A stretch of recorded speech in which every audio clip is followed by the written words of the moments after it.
Suicídio ainda é um assunto, por assim dizer, tabu, que a gente precisa comentar, falar cada vez mais.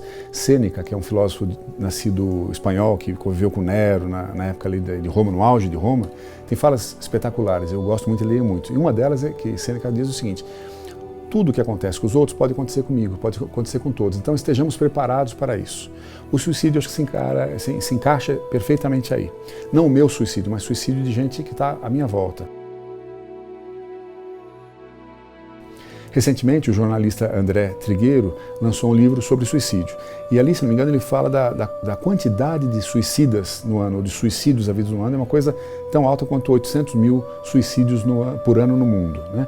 É impressionante. E não se fala disso, é como se não acontecesse, né?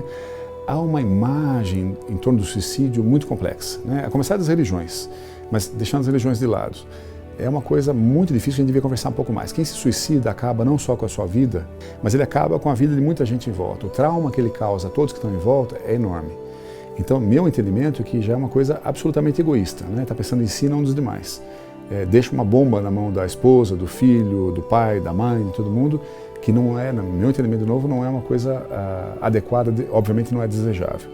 E tem um engano espetacular ali, a pessoa acha que acabando com a vida acabou com os problemas, de jeito nenhum. De jeito nenhum, muito ao contrário. Aí que os problemas se agravam, né? Por quê? Na visão do Espiritismo, você tem um X número de anos para viver aqui encarnado nesta sua passagem pela Terra. Digamos seja 82 anos. Você aos 46 resolveu acabar com sua vida, porque está muito difícil, está muito duro, ninguém me entende, a vida está um horror, e se suicida. Esse período que faltava, que estava determinado, como um prazo de validade, você tem um prazo de validade ali, você acabou com ele antes. Você não podia ter feito isso, não lhe pertence a sua vida. Quem pode tirar a vida é Deus. Ponto final, né? Em caso de legítima defesa, aí sim, você pode até atuar desse jeito, mas no caso do suicídio, você não pode acabar com a sua vida. Esse período que acabou, na visão do Espiritismo, você vai passar num lugar muito complicado. É um lugar onde ficam os suicidas, que no Espiritismo se conhece como Vale dos Suicidas. Quem é que está ali? Um monte de gente bacana, equilibrada, tranquila, repensando a vida? Coisa nenhuma, muito ao contrário. Quem está ali são os suicidas. Como é que está o suicida? Ele já estava mal antes de suicidar-se. Após o suicídio, ele fica pior ainda. Por quê? Todos os problemas que o afligiam não acabaram. A vida não acabou. Ele vê que as coisas continuam como estavam. E pior, agora ele tem que lidar com o suicídio que não deu certo na visão dele, né? Ele continua tendo, ele sente as dores do suicídio, que é uma coisa muito complicada. Ele está no meio de outros suicidas, que são pessoas absolutamente fora de si, que estão muito fora do que seria o razoável de uma pessoa, porque estão tristes, estão sofridas, estão revoltadas, não compreendem nada. Então você imagina você no meio, você é esse tipo de pessoa naquele momento e cercado por gente só desse jeito. Não há paz nesse lugar, nenhuma paz. Ah, então vai ficar assim para sempre? Não, não para sempre, vai ficar assim por um tempo até compreenda o que fez e que não devia ter feito, o erro que foi o suicídio. A partir desse momento ele é resgatado e sempre tem gente ali tentando apoiá-lo. É que ele está tão demente, está tão focado no acontecimento do suicídio que ele não vê à sua volta o socorro. A hora que ele puder ver o socorro, ele vê e é socorrido. Vai ser levado para um lugar onde vai ser tratado como fosse um hospital mesmo, vai ser acalmado, vai ser curado e tal, e a partir daí vai planejar a sua próxima vinda, na vida que ele tem de longo prazo. O drama e o trauma que causou às pessoas, também ele é responsável por isso. Então, em essência, o suicídio não é solução para nada. Outra coisa comum de se pensar é a seguinte: meu irmão se suicidou, eu quero estar com ele, vou me suicidar também para encontrar com ele. Vai encontrar? Não vai encontrar, porque vai estar tão doido quanto esse. Então não há equilíbrio possível para haver um reencontro. Ou a pessoa que eu amo, minha mulher, meu filho, não morreu, então eu vou me matar para encontrá-la. Vai encontrar? Também não vai encontrar. Por quê? Se a pessoa morreu de causas naturais, saiu e foi para algum lugar. Aqui, por exemplo, né?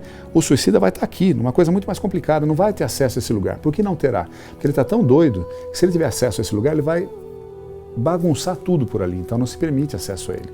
Essa pessoa que está mais equilibrada talvez possa vir socorrê-lo, talvez não. Então não é suicidando-se que vai se encontrar os parentes já mortos. Esse é um erro também comum que se comete.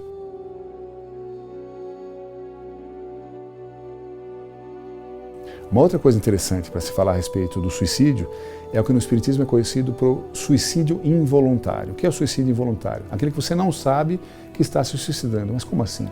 Não é o tiro, não é se jogar de uma ponte, não é se jogar em frente ao metrô, não é isso, não é tomar um veneno. É um suicídio que você faz aos pouquinhos sem saber o que está fazendo. Por exemplo, tabagismo. Está fumando, está acabando com o corpo. Esse corpo tem um prazo de validade, ele tem que ser mantido em equilíbrio para durar com condições até aquela data. Quando você bebe demais, quando você fuma, quando você come demais, quando você trabalha demais, quando você não descansa, há uma série de modos de acabar mais rapidamente com o seu corpo. E nós não podemos fazer isso. Então, cuidado com o corpo é fundamental. E hoje não há quem alegue desconhecer como se cuida do corpo. Alguém não sabe que fumar faz mal? Alguém não sabe que beber faz mal? Alguém não sabe que usar drogas faz mal? Alguém não sabe que uma vida sedentária faz mal? Alguém não sabe que comer muito sal, muito açúcar, muita gordura faz mal? Todos sabemos. Então, nós somos responsáveis por cuidar do organismo para que ele dure o prazo que é necessário e não estar cometendo, sem saber, o suicídio involuntário.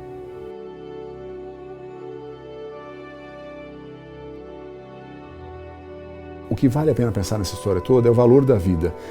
Não o valor da vida per si, porque a vida vai ter. Você volta daqui a pouco, e volta daqui a pouco, e volta daqui a pouco, não tem problema. Você vai voltar um monte de vezes, quantas forem necessárias. Mas pensar a oportunidade espetacular que nos está sendo dada. Quando a gente está aqui, isso é fascinante, a Terra é fascinante, o relacionamento é fascinante, o aprender com o outro é fascinante. Você aprende com quem? Você aprende com todo mundo, a todo momento. É só a gente estar aberto para isso, ouvir sem paixão, ouvir de coração aberto, né?